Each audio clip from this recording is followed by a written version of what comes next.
Sentinelle, que dis-tu de mon avenir? C'est moi, votre humble serviteur, l'évêque Joe. Ce matin, je viens encore vous annoncer une nouvelle, un bon message. Hier, nous avions parlé sur 2 Rois chapitre 2, le verset 8 à 14. La Bible dit que, la Bible parle l'histoire d'Élie et Élisée, et tout le monde avait compris comment Élie a laissé le manteau à Élisée. Et puis, là où j'ai besoin d'expliquer ce matin, c'est lorsque Élisée voulait traverser le Jourdain. Lorsque Élisée voulait traverser le Jourdain, Élisée a regardé la grandeur du Jourdain. Il s'est dit, mais avec cette grandeur du Jourdain, comment je peux traverser? Alors, s'il faut que je traverse, je dois invoquer le Dieu de celui qui a l'habitude de couper ce Jourdain en deux. C'était quel Dieu? Le Dieu de son père Élie.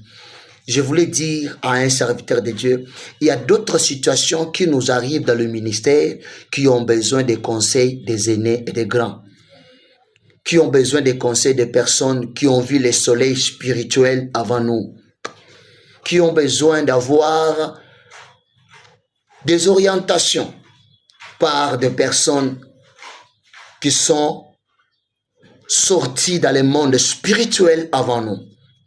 Ça, c'est la première partie. La seconde partie, il y a d'autres situations qui nous arrivent dans la vie. On regarde la gravité et la grandeur de la situation. On se dit, ici, ça complique. Ça nous amène même de renier notre foi. Ça nous amène même de renier notre dimension spirituelle. Ça nous amène même de renier notre alliance avec Dieu. J'aimerais te dire, à chaque fois où tu vas avancer dans le ministère ou dans des choses de Dieu, ne regarde pas la grandeur de ton problème ou de la situation que tu traverses. Regarde la grandeur de Dieu qui est au-dessus des problèmes. C'est pourquoi je parle à Élisée ce matin.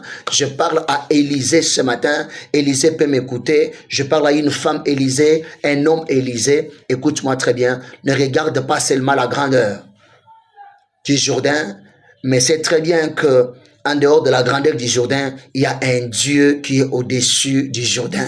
Il y a un Dieu qui a la capacité de t'accorder le pouvoir et la capacité de traverser, de couper les Jourdains en deux. Que Dieu te bénisse, qu'il te garde, qu'il te fasse du bien. J'aimerais te parler. À chaque fois, nous vous enseignons par la grâce de Dieu, partagez ces vidéos. C'est pour la gloire de Dieu et pour l'édification du corps du Christ. Un conseil gratuit, sache-le très bien. Il y a des choses qui arrivent dans la vie, Dieu le permet parce qu'il veut aussi t'apprendre de nouvelles choses. Il y a des choses qui arrivent qui compliquent ta vie parce que Dieu veut te faire un homme fort et une femme forte. Sois béni, Dieu te bénisse et de bonnes choses.